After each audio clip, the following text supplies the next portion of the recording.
Welcome to this video about Immanuel Kant's The Critique of Pure Reason. So, what is this seminal work in philosophy all about? To introduce this work will take a little bit of time. First, we need to contextualize the main questions of Kant's philosophy. What are the main questions of Kant's philosophy? First, and most importantly, what can I know? What must I do? And what may I hope for? And without a doubt, the first question is the most important one within Kant's main work, The Critique of Pure Reason, which we are discussing today in this video. So,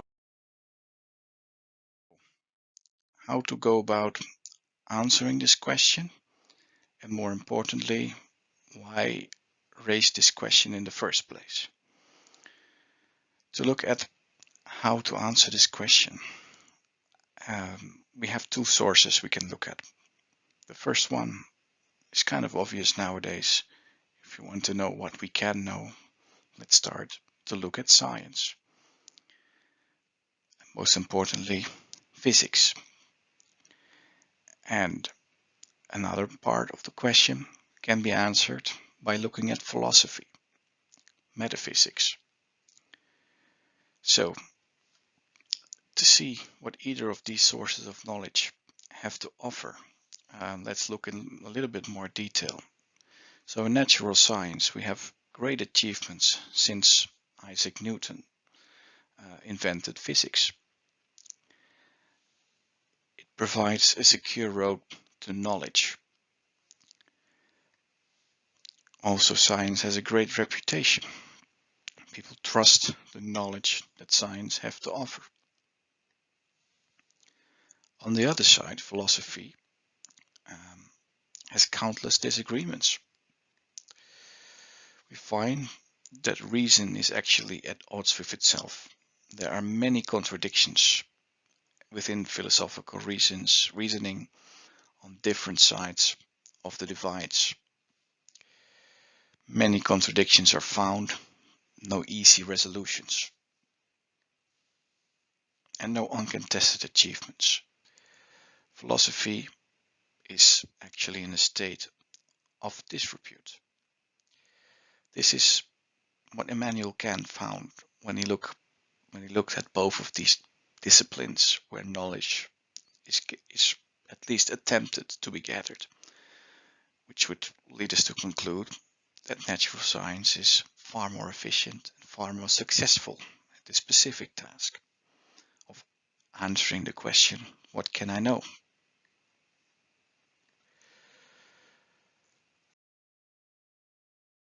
Again, look a little bit more in depth. We know a lot. That's the starting point within science. However, natural science ultimately cannot tell us why we know what we know, because this is actually a little bit deeper question than that science is capable of answering with the tools that it has to offer. To answer the question of why we ultimately know what we know, we have to look at epistemology, which is in essence a philosophical discipline. So in order to know why we know what we know, even within natural science, we would have to turn to philosophy. However, philosophy, again, is in a state of disrepute. Modern philosophy starts off with radical doubt, instead of offering certainties, instead of offering clear solutions.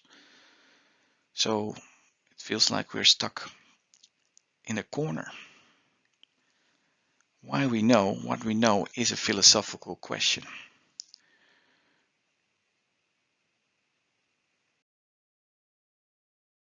And again, if we don't know what we know, why we know what we know within natural science, the problem is that we are actually dogmatic. We're basically saying I'm right and you are wrong. And that's it. You just have to accept. Well, that's not a very satisfying answer. In this case, we would start to lose arguments to skeptics because they say, okay, well, that's not a very convincing answer. Just why wouldn't I doubt that answer that you just gave me? Right?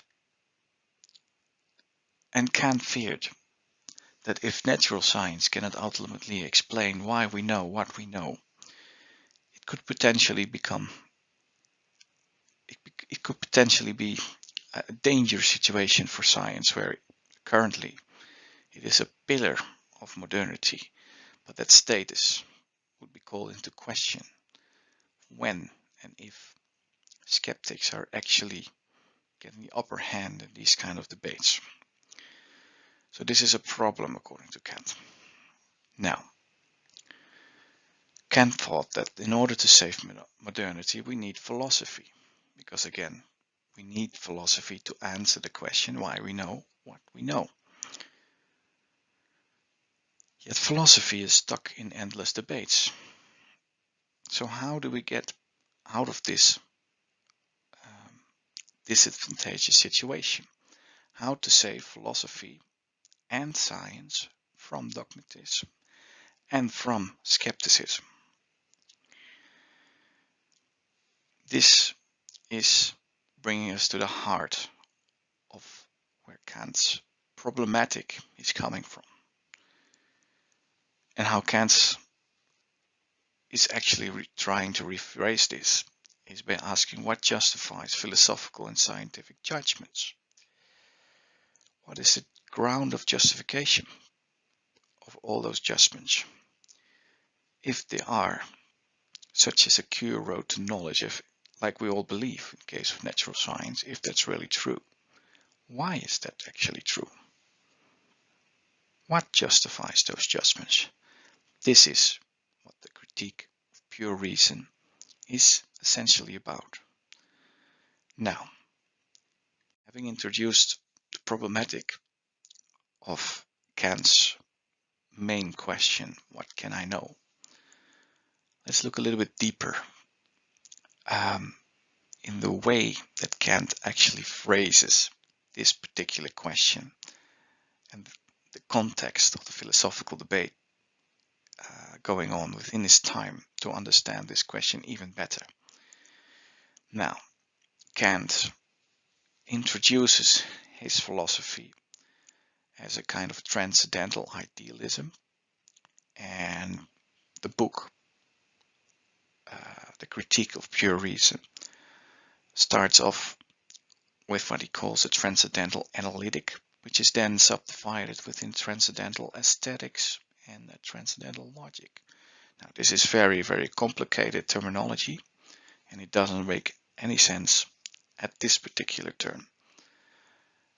My hope is that throughout this particular video, it will start to become a little bit more clear what Kant means with these concepts. Or, in another way, how do we get from sensory stimuli to full-blown appearances? This is one of the main questions actually underlying all of this. Now, let's take one step back and ask again, how are philosophical and scientific judgments justified? Why this question? Again, isn't it enough to point to the obvious? Because isn't it obvious that we look to either empirical observation or reason and logic? Aren't essentially these the only two real sources of knowledge where science and philosophy need to turn to in order to ground their knowledge? Because science, after all, calls itself empirical science. So it bases its own judgments on empirical observation. And again, certain parts of science, like mathematics, bases itself more on reason and logic. So, aren't these two sources of knowledge not the obvious candidates of why we know what we know. Isn't this enough? Well, let's take a look at an actual skeptic challenge. A skeptic challenge that is very important to understanding Kant's philosophy. A skeptic challenge that arose from a man called David Hume. Now, what did David Hume say? He said, if we take in our hand any volume or divinity or school metaphysics, for instance, let us ask, does it contain any abstract reasoning concerning quantity or number? No. Does it contain any experimental reasoning concerning matters of facts in existence? No. Commit it then to the flames, for it can contain nothing but sophistry and illusion. So what Hume is writing here is that if a philosophical argument is not based on either empirical observations or reason and logic, it doesn't make any sense. It's not based on anything. It's just pure and utter speculation that is not to be taken any seriously. And you can basically throw books from medieval philosophers who claim to have some rational insight that occurred because they have a deeper understanding of the true nature of reality. This is basically nonsense. There is no abstract reasoning, there is no logic, there's nothing inside there that justifies those claims of those philosophers. So what Hume is saying, commit it to the flames.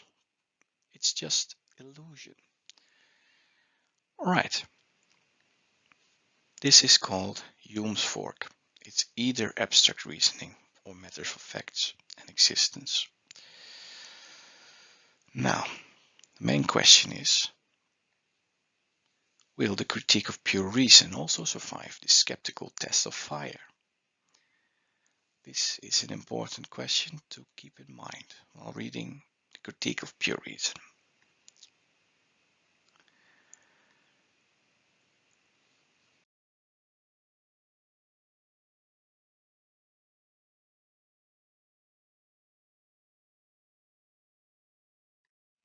So let's take a look at Hume's skeptical challenge. Hume is asking, how is knowledge of causality possible?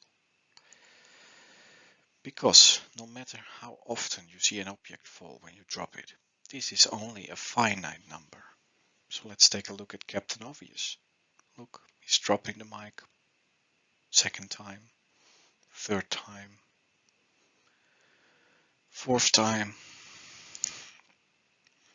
fifth time, sixth time, and this could go on and on and on, of course. We're not going to do this the whole video, of course. But what it does illustrate is that if you want to know if an object is going to fall when you drop it, you basically have to observe this. And because our lives are not infinite, and we don't have an infinite amount of observations to observe that actually in each and every case you will drop an object, it will actually fall. You don't have the empirical evidence to back that up. It's impossible to gather that much empirical evidence. So basically you have to say, okay, if I've seen this a million times, maybe that's enough. Or maybe a trillion times, I don't know.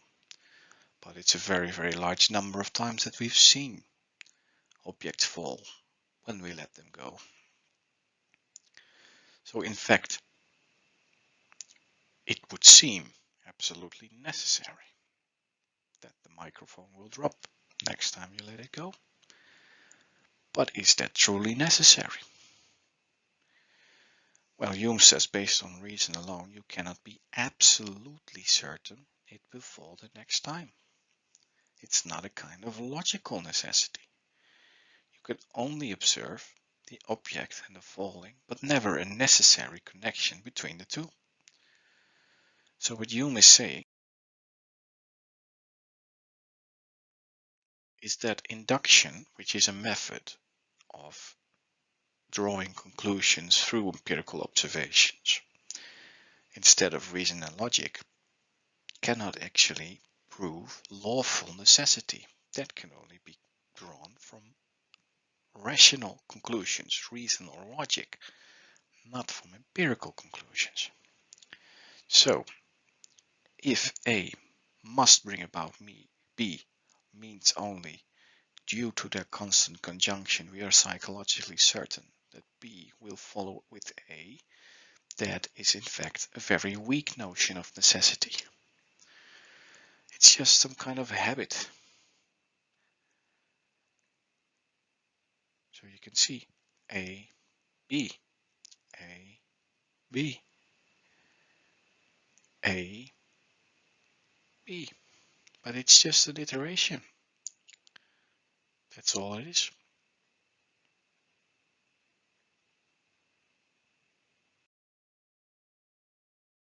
Well, Kant comes in and Kant says, okay, this guy over here awoke me from my dogmatic slumber, which is a very high praise to give. But again, he's not right.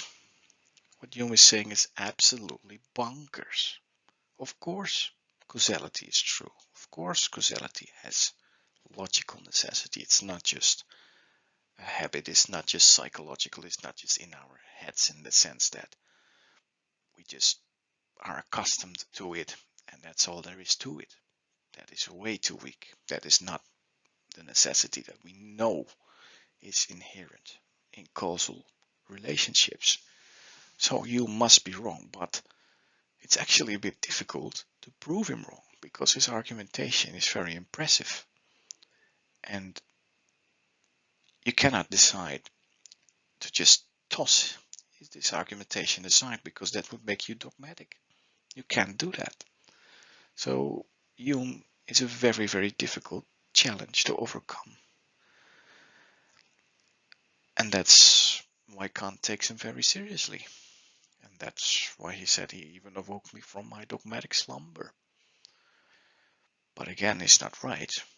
So that's why we need to write that critique of pure reason, to show that David Hume was wrong. That there is indeed a possibility to show the necessity of the physical laws of causality that are the bedrock even of modern civilization, because those laws of causality make all kinds of technological advancements possible. So if they are called into question, again, the entire foundation of science is at risk. So this is what motivates Kant in the deepest sense. Now, so how does Kant proceed from here? Well, he's trying to generalize this question. He's not going directly at Hume. He's not going directly at causality either. He's saying, okay, how is knowledge such as the knowledge of causality possible? How is the kind of knowledge such as the knowledge of causality possible? That's how he's generalizing this question and making it a little bit more abstract and more difficult to understand. And then he comes up with a formulation like this: how are a priori synthetic judgment possible? Wait, what? What does that actually mean? That's a very complicated question. It's a very complicated terminology. So this takes a little bit of unpacking, because that what we just saw is actually Kant's main question, phrased in the most technically advanced way. It's not just asking what can we know, but this is making it far more specific, far more concrete. What Kant is actually after. It's not just this general question. He has to boil it down to a more specific one. So, how are a priori synthetic judgments possible? What do these concepts even mean? Well, first we have a priori. A priori means independent of empirical observations. So for instance, I don't need to have empirical observations to know that 2 plus 2 is 4. or that all bachelors are in fact unmarried. I don't need to have empirical observations for those kind of logical conclusions. Also, there is a term called a posteriori, which is the opposite of a priori. A posteriori means dependent on empirical observation. So this actually requires empirical observations. So an a priori judgment, a posteriori judgment means that you will actually observe something through maybe a telescope or a microscope or just with your eyes, and you count things or you observe how animals move, or these are all kinds of a posteriori judgments. Then we have analytic judgments.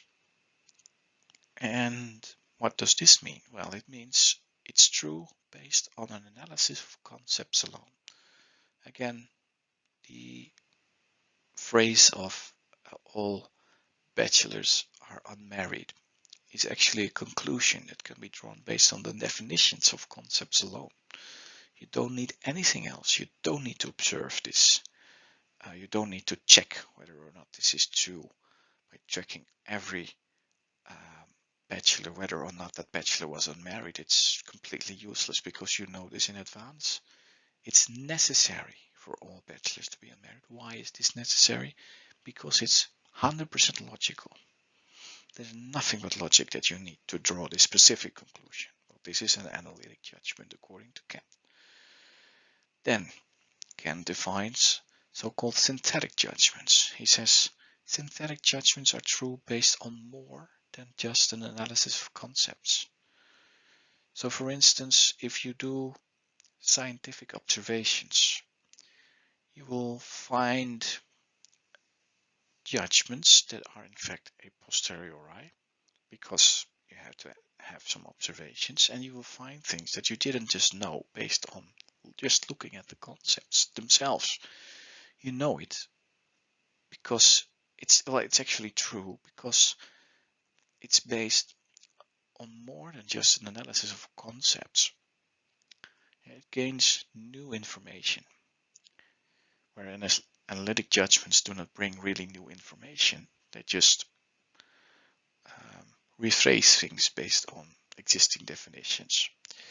So this would allow us to draw up a schematic, a matrix of sorts, to see what kind of options we really have in terms of judgments, because you can have judgments that are either analytic or synthetic, and you can have judgments that are either a priori or a posteriori, and you can make combinations between them. So actually there should be 4 combinations possible in theory, but only 3 of them actually make sense. So let's look at them. The first option we can look at is analytic a priori judgments. So for instance, all bachelors are unmarried, or all squares have 4 sides. These are true based on just on the definition of these concepts. Based on the definition of a square, you know it has 4 sides. Based on the definition of a bachelor, you know the bachelor is unmarried. So it's pretty uninformative as well. So you can say thanks to Captain Obvious, right? Then we have another category of knowledge, which is synthetic a posteriori. So, for instance, Kant was born in 1724, or the sky is blue, or the knowledge that is gained by empirical science, most of it anyway. For instance, in biology, when you observe the movements of specific animals, the knowledge that you would acquire is typically a priori and synthetic. Then we have another category that we didn't discuss yet, which is analytic and a posteriori. This category actually doesn't make any sense, because it doesn't make any sense that you would have to use only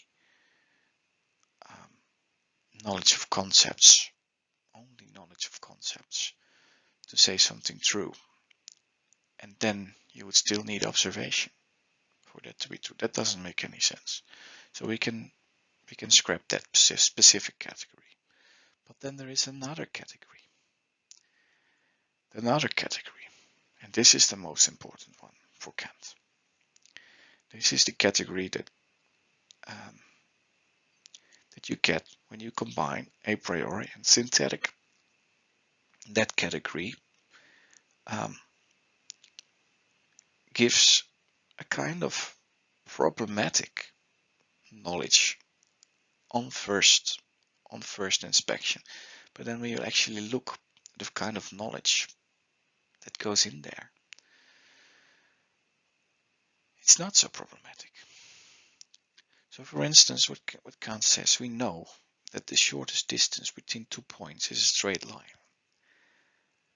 And then he asks, why do we know this is true? Well, we don't know it's true based on analysis of concepts alone. Because neither in the concept of 2 points or in the concept of a straight line does it follow that the shortest distance between 2 points is a straight line. It's not based on that definition. So this is a bit problematic. And yeah, still we know it's true. Another kind of knowledge that would fall in this particular category is mathematics, actually. So Kant is saying, for instance, 12 plus 5 is 17. It's not something that is based on the definition of 12, nor on the definition of 5, nor on the definition of 17. So this particular statement is not analytic. There's something else going on. And that something else is what makes it synthetic, in fact, because it's based on something more than just analysis of concepts. And again, we know this a priori because we don't need to actually make any kind of observations for this to be true. We don't need to have empirical observations to know that 12 plus 5 is 17. We don't need to have empirical observations to know that everything has a cause. We don't need to have empirical observations to know that the shortest distance between 2 points is a straight line. So this kind of knowledge is actually quite informative. Just like synthetic a posteriori knowledge is also informative because we have empirical observations that bring us new knowledge, which is again synthetic. But even though we don't need empirical observation, it's still informative. Now,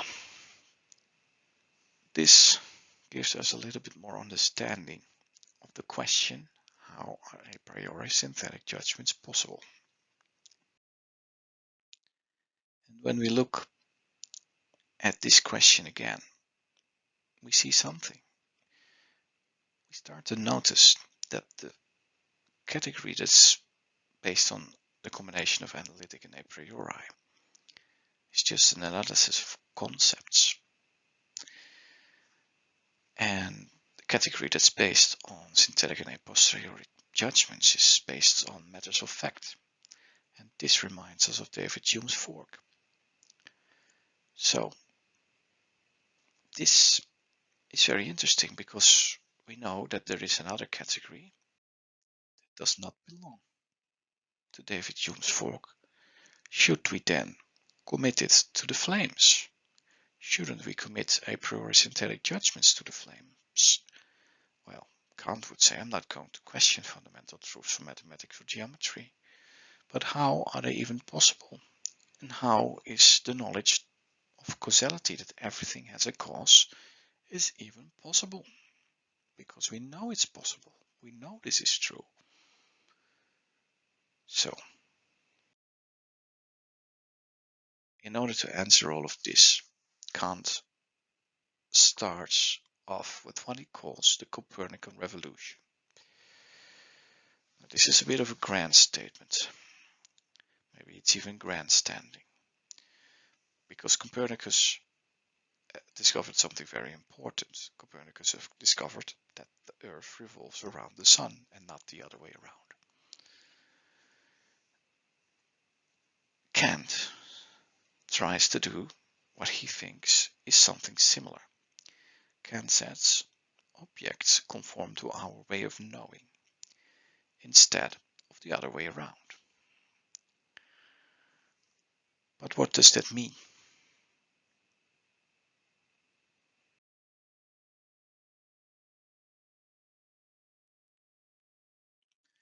Well, Kant says, if causality were a property of external reality, we wouldn't even be able to know it.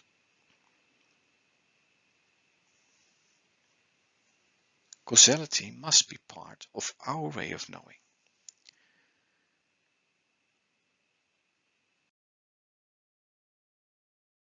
This brings us to a very important distinction within Kant's philosophy. Kant distinguishes noumena, which is another word for things in themselves, which Kant believes are in fact unknowable, from phenomena, which means the things that we only know as they appear to us. And that is the only way we can actually know things.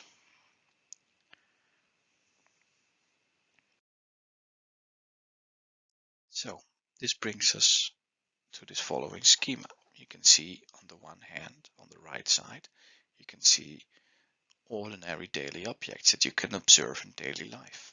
There's nothing special about them. But Kant says we have a knowing relationship to those things because we are observing them.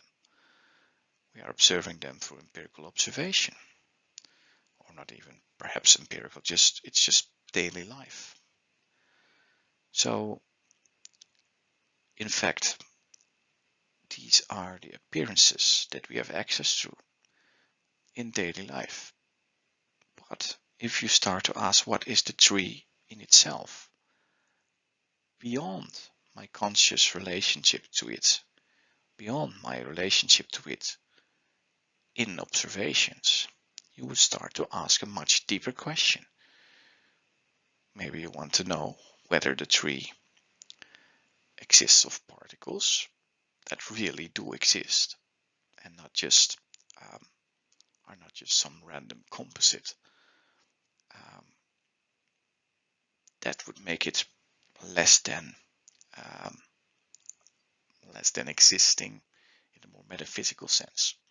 So you might want to know whether the tree is really real, not just an appearance to us, not just a fleeting moment from the perspective of eternity, because, well, a tree exists maybe our whole life, but what is our whole life when you look at it from the moment, from the perspective of eternity? Maybe it's nothing. Maybe it doesn't really exist, a tree. Maybe it's just, maybe God blinks an eye and the tree is gone. Maybe it's like that. So if you want to ask what the tree really is in itself, you're asking a much deeper philosophical question. And Kant says this particular question cannot be answered. It's unanswerable. We do not know what the tree in itself really is. We only observe the tree in this more superficial daily sense, which we all know the tree. The same goes for any other appearances that we have in daily life or in empirical observations within science. So if you ask this deeper question of what is it really in itself, we don't know the answer. It's really not only that we don't know the answer, it's unknowable, says Kant. Why is it unknowable? Because, well, if you can have a conscious relationship to a thing, for instance the tree, you would have to observe it. You have a direct relation to it. But if you want to know what that tree is beyond our conscious relationship, you would start to lose your conscious relationship, of course. This is almost a tautology. But then, how would you be able to know it if there's no conscious relationship between it? There isn't any relationship between you and that thing in itself.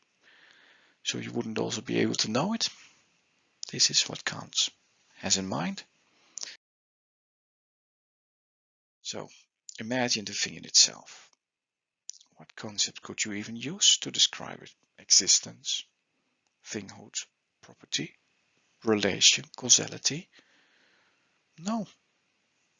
These concepts apply only to appearances, to our way of knowing. We cannot apply them to things in themselves.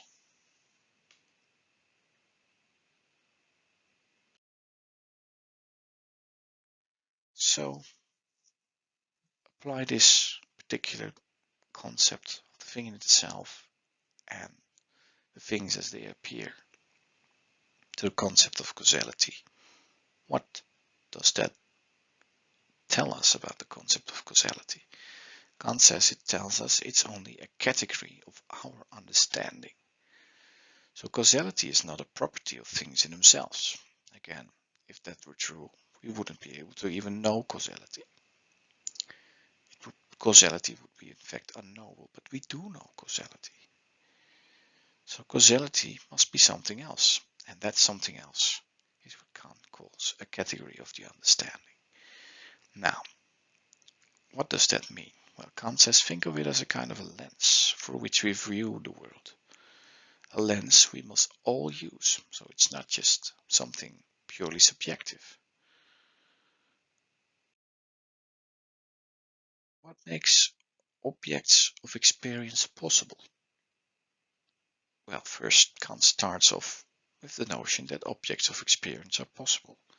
This is not very strange, because if you look outside, you can see trees, you can see the sun just behind a cloud, you can see a woman walking with a stroller on the street, taking care of her baby. These are all things that we can see in daily life. These things are possible.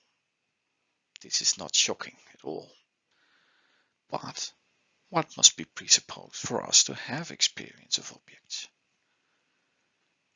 Again, Kant says we have to think of it as a kind of lens.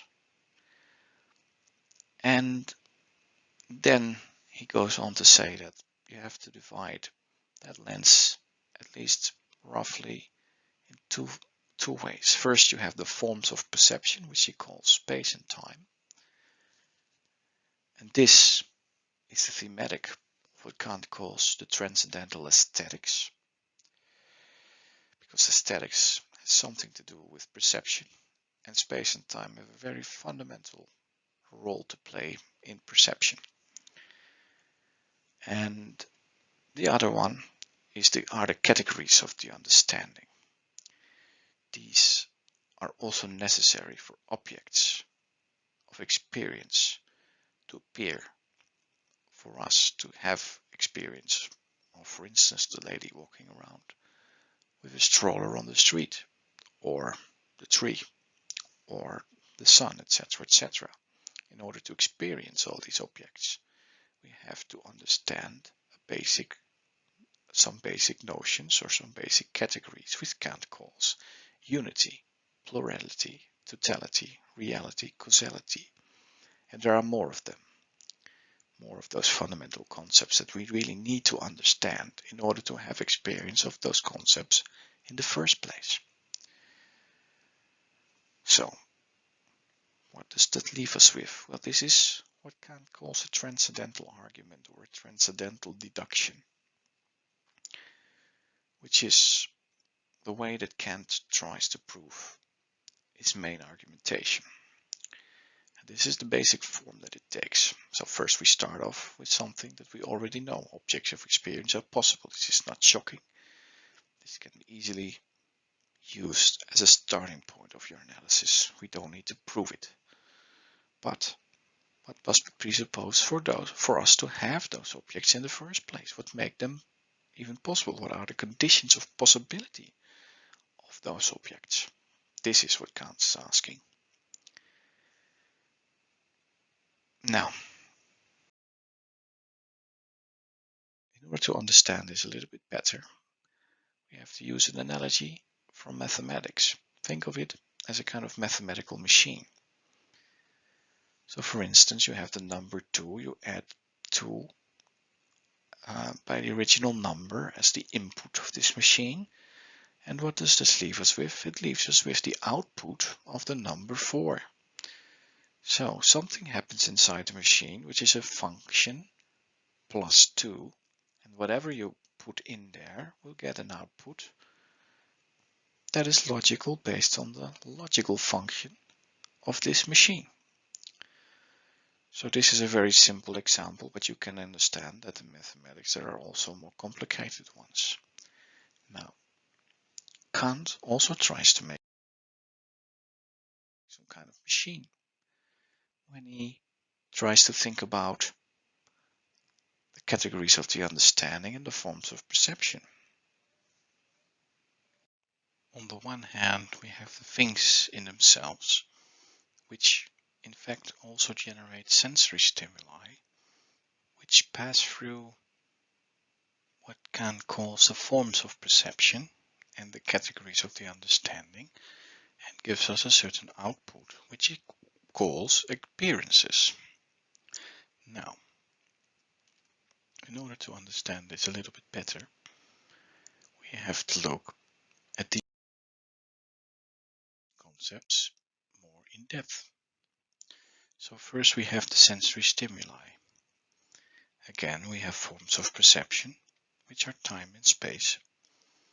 And then we have the categories of the understanding, which is a table of quantity, quality, relation and modality, comprising of several concepts: unity, plurality, totality, reality, negation, limitation, subsistence, causality, community, possibility, actuality, necessity. These are all logical concepts in order to form judgments. And these are all necessary to have experience of objects according to Kant. So let's see how this works. So we have sensory stimuli as an input to the machine. It passes through time and space into all kinds of categories in the understanding, and out comes appearances. Again, it passes through the forms of perception, categories of the understanding, and out comes another appearance. Well, of course it doesn't go sequentially like I put it in this particular animation, but this is in fact how objects are formed within our conscious experience.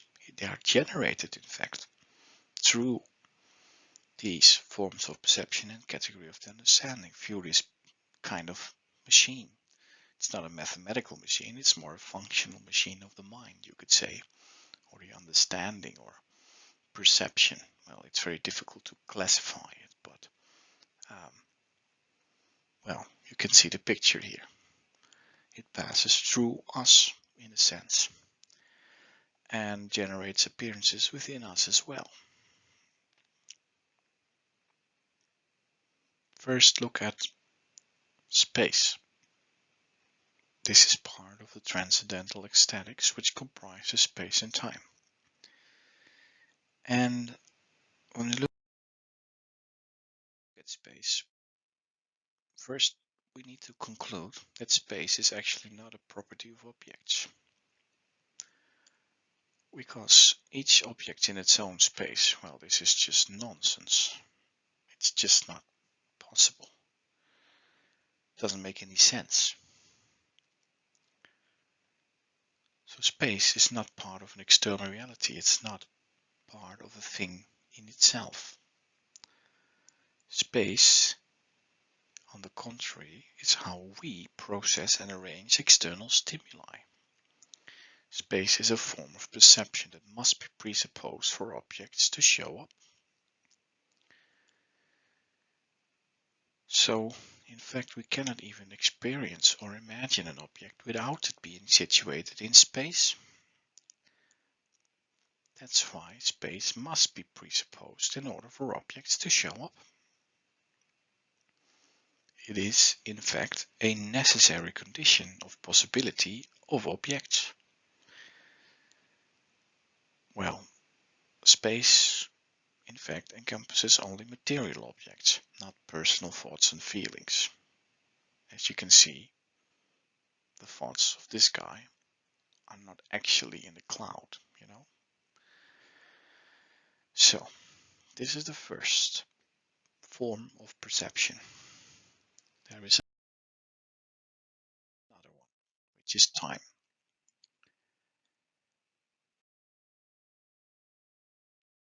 Time is again also not a property of objects, because every object cannot have its own timeline.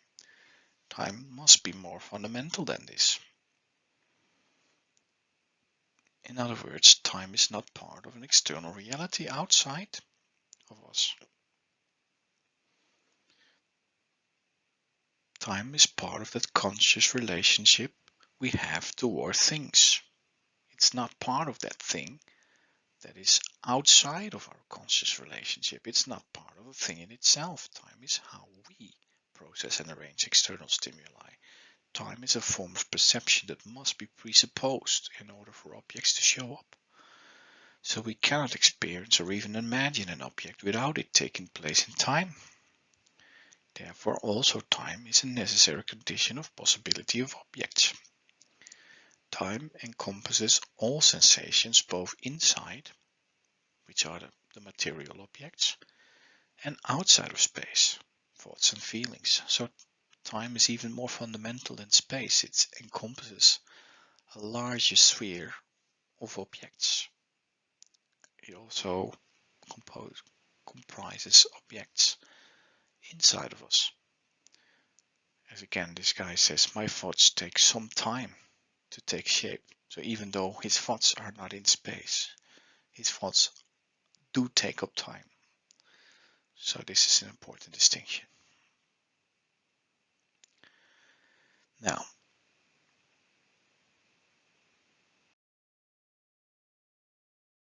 Now, we also have to make an important distinction here, because now we would be diving into the categories, and we just show you a beautiful animation of a machine and sensory stimuli passing through it, and we've all animated it, and it kind of starts to make sense. But what Kant is actually saying, well, it's not that simple. You have to be a little bit skeptical about this. Why? Kant observes that the categories are actually just as unspeakable as the thing in itself. We can neither directly define nor prove the categories. If we try to imagine a category, we can only use empirical concepts generated by those categories, but those aren't the categories themselves. It's still possible to produce analogies, though, which Kant calls schemas, that describe the function of the category, but they're not exactly the same thing. So we have to bear this in mind, even when we create our own analogies, for instance, the one of the mathematical machine. It's only an analogy, it's not really that thing, right? So actually what the categories are is far more complicated, far more abstract, far more difficult to grasp. So this is something that we should bear in mind while looking at this presentation. Now, having said that, let's use the concepts that we have actually defined earlier. Let's use the analogies that we have actually defined earlier, because they do help in trying to get a better understanding of these things, even though we cannot take them at face value or too literally. So again, we have also the categories on the understanding on the right hand side of this machine, and one of them is causality. And because causality is such an important one, relating it back to Hume, we will pay special attention to it. Now, looking at causality, we can make similar arguments that we made with space and time. So again, causality is not a property of objects. Why? Well, each object in its own kind of causality?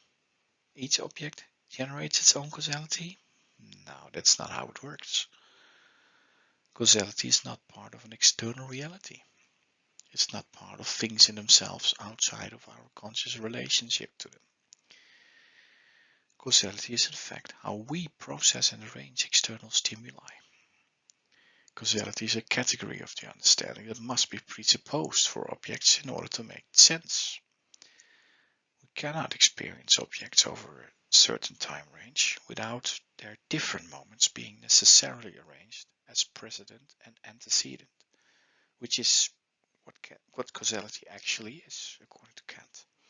So there is a kind of temporal relationship involved in trying to understand why causality is such a fundamental term in terms of arranging objects of experience, because we have to arrange them in a certain temporal order of precedent and antecedent. And again, that is actually what causality is, according to Kant. There is nothing more to it. Therefore, because we cannot experience objects without this specific temporal arrangement, therefore, causality is a necessary condition of possibility of objects, just like space and time.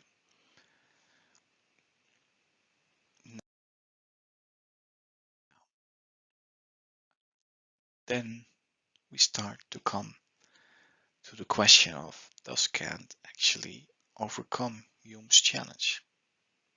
Does he succeed by answering the skeptical challenge in the specific way that he does?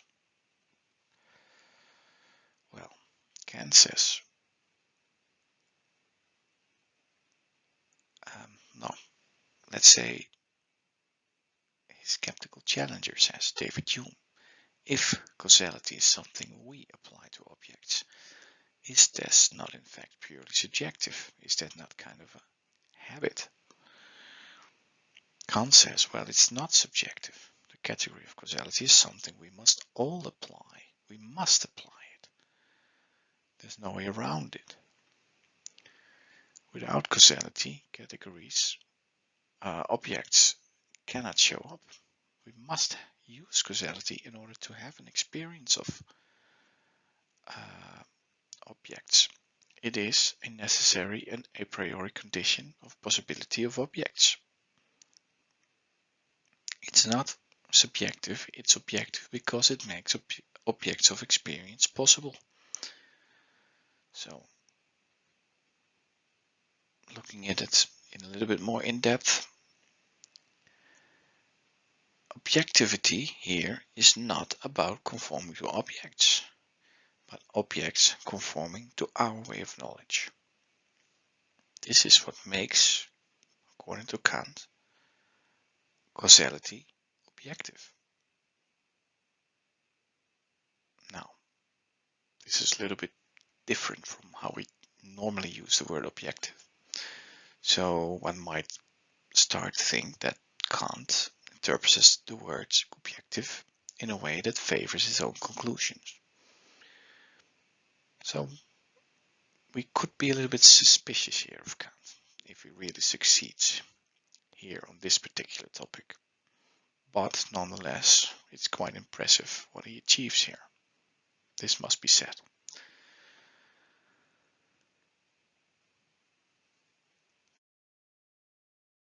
There's another component to it.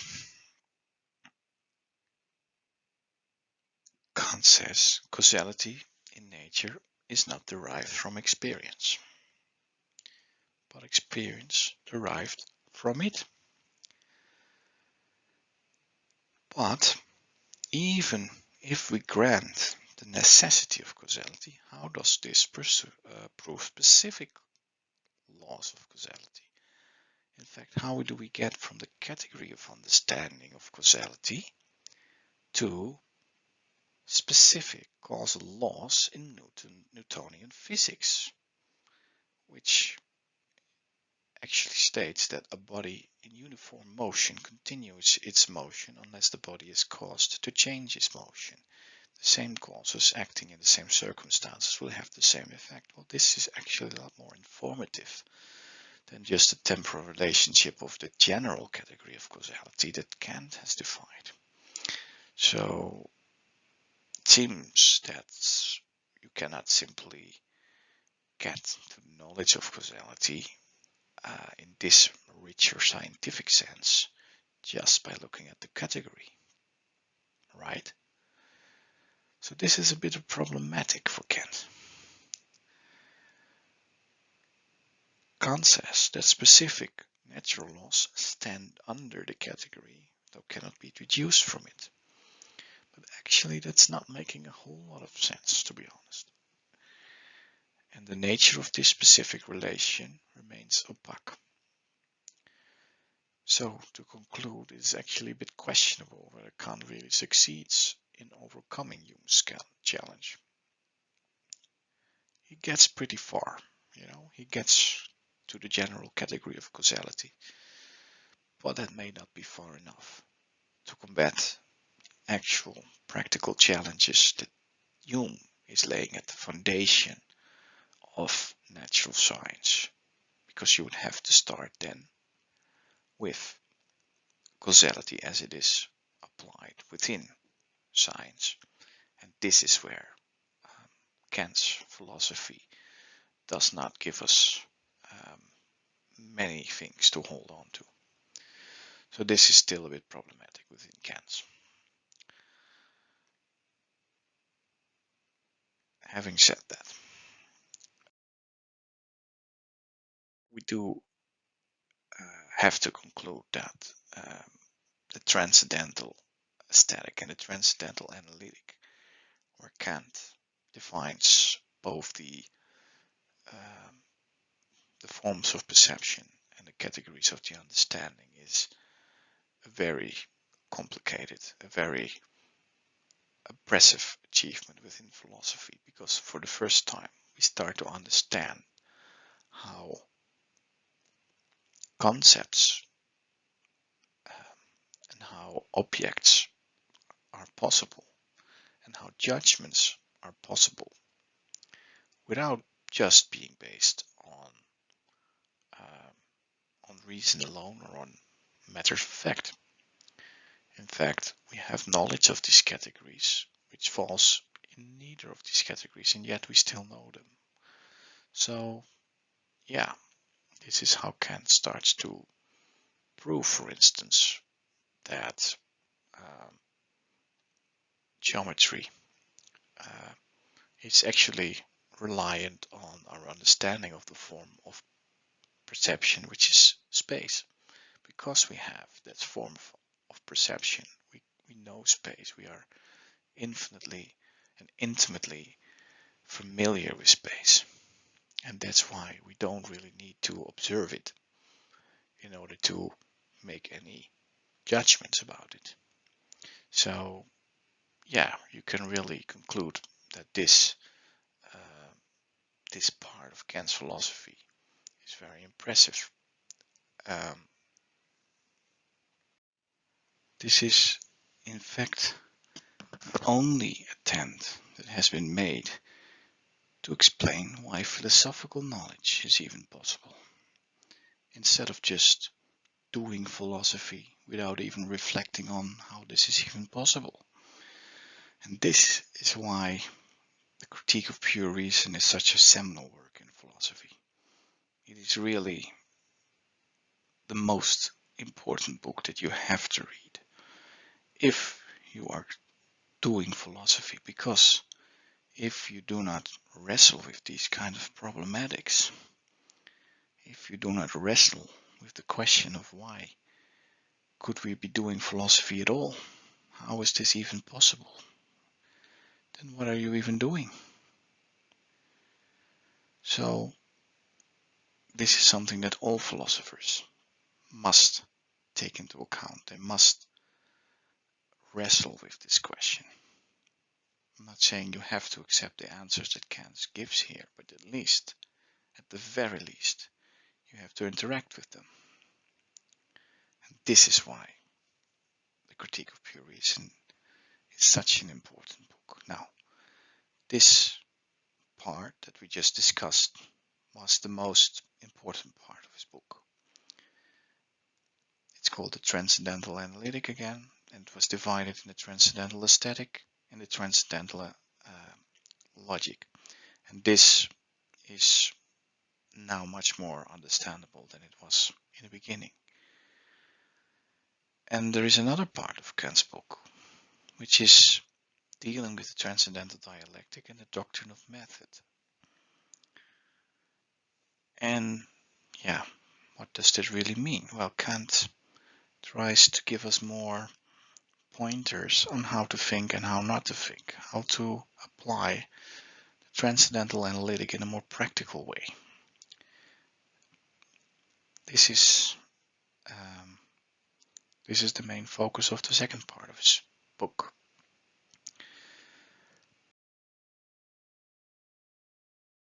And first he starts off with what he calls the restraint of reason.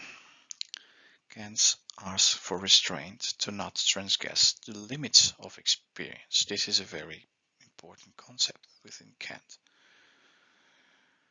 Because when you look at other philosophers before him, this was again a rationalist philosopher called Leibniz, which was in a way a typical philosopher because he made up a grand system, a grand rationalistic system that is in a way too perfect. Leibniz was a mathematician as well, but it was also grotesque. It was ridiculed. It was scolded as being nonsensical. And there are indeed very problematic things about Leibniz's philosophy. And Kant tries to go at the heart of it. Why is this so problematic? Well, Leibniz is actually being very inconsistent, because on the one hand he's saying we can know the thing in itself, which is a thing beyond our conscious relationship to it, and we can grasp this through pure reason. Well, that would actually be a conscious relationship, so this is already contradictory. And he's also using empirical concepts to define this thing in itself. He's using concepts such as causality, substantiality, existence, and what have you. So this is in fact the main inconsistency that characterizes the entire metaphysical tradition before Kant. And this is what Kant is arguing against. Another example is from Descartes. He famously said, "I think, therefore I am."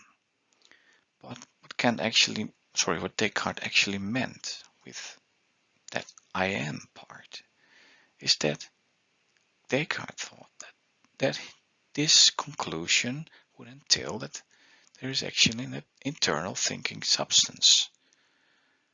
That would be the I who is thinking. And that this is actually proven by the I think part of the reasoning. Well, Kant has something to say about this, because what Kant would say is, look, the I and the I think is not an eternal thing in itself. We can't even know things in themselves. So the I and the I think is only knowable within the limits of experience. It is unknowable outside of the limits of experience. Yeah.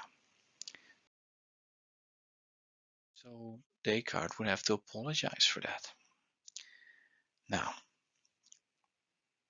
then we should take a look at another part of Kant's book, which is called the Antinomies, where Kant is trying to explain that reason is actually at odds with itself.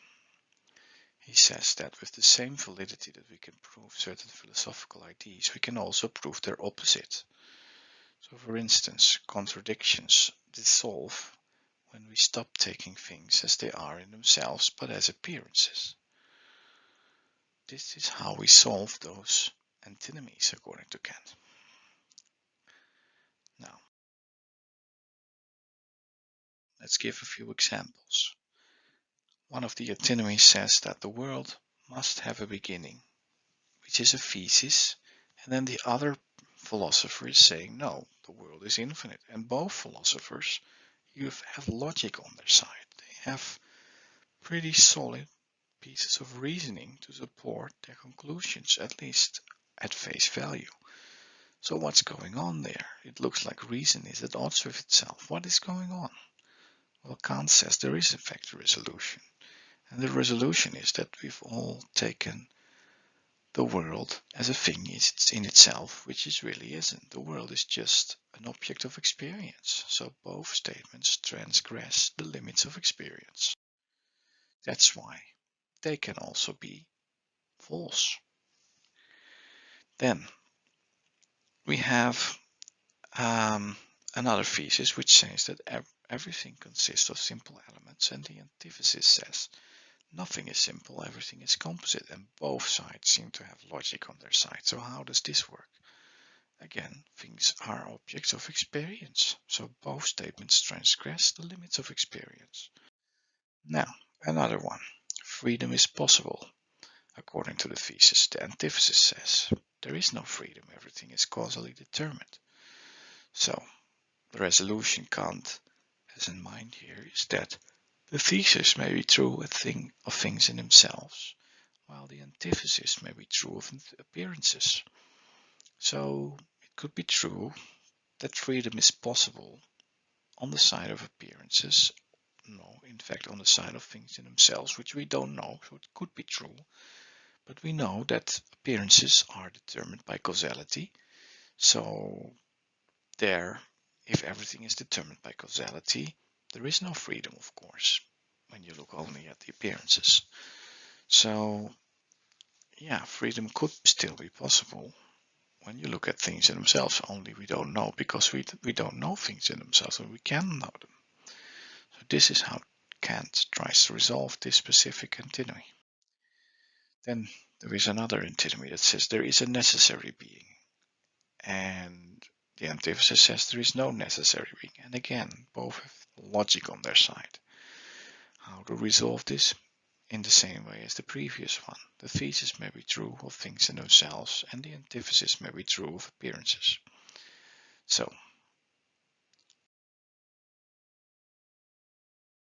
if you look at that, it means that Kant's philosophy is able to solve a lot of philosophical problems just by looking at things a little bit differently. And then we have another topic where Kant looks a little bit differently at, which is what he calls the idea of pure reason, but is actually concerning the relation or the existence of God and our attempts to prove the existence of God.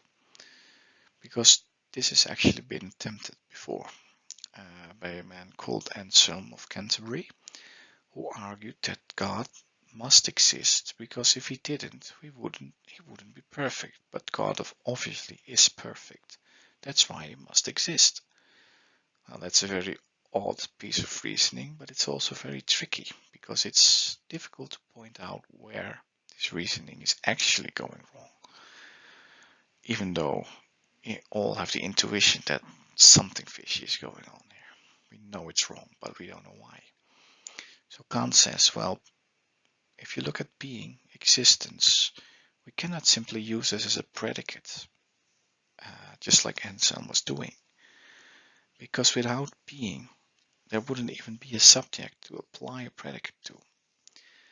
So Anselm is wrong to use being as a predicate, which he does in this specific reasoning. Also, we can't use an idea to prove existence. For example, the idea of having lots of money is very different from actually having lots of money. You can try this thought experiment on your own, and you know it's true. So yeah, Kant refused several attempts to prove the existence of God, but Kant wasn't an atheist. By denying knowledge of God, he wanted to make room for belief. Now, Then we have another topic called practical reason. And this brings us towards the end of the presentation. Because Kant is saying here, although pure speculative reason cannot prove this, practical reason actually can tell us that there is a God. So this is a bit tricky. Kant is saying if moral laws have necessity, there must also be a supreme lawgiver. Otherwise, those laws wouldn't have necessity, they would be arbitrary. But Kant says they have necessity. And this is not based on any kind of logical certainty, but moral certainty. And because they are necessary, we know that there must also be a supreme lawgiver. And another word for that supreme lawgiver could only be God, of course. Now, Kant acknowledges that this argument is not perfect. In fact, it's imperfect in terms of speculative reason. Why? Because the necessity of moral laws cannot be proven. It's not a logical certainty, but a moral certainty. Kant says, I believe in the necessity of those moral laws. I'm absolutely certain of them, but it's not rational, and I accept that. Okay. But once you accept it, you also have to accept something else, that there is a supreme lawgiver. That is what Kant is saying, in fact, here. And this gives us a sneak preview into the critique of practical reason, where Kant is trying to make moral arguments based on reason, because Kant is saying, well, while speculative reason falls rather short, because, yeah, if you look at what reason actually can do, it's not a whole lot, you know. It's just the kind of things that Kant outlined in the book, and it's not an impressive collection of truths.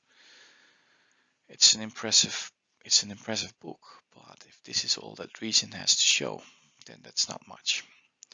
So, yeah, Kant is saying we also have practical reason, and this is actually worth exploring more.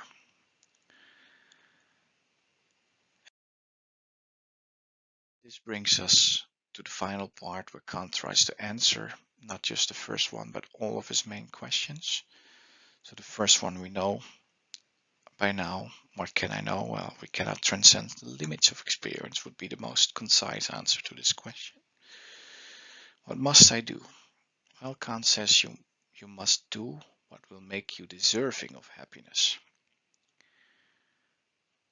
And what may I hope for? Well, Kant says, if you are in fact deserving of happiness because of what you're doing, then you can at least hope for happiness. So this is an extension of the practical argumentations you will find at the end of the book of the Critique of the Pure Reason. Which brings us to the conclusion of this presentation. Thank you very much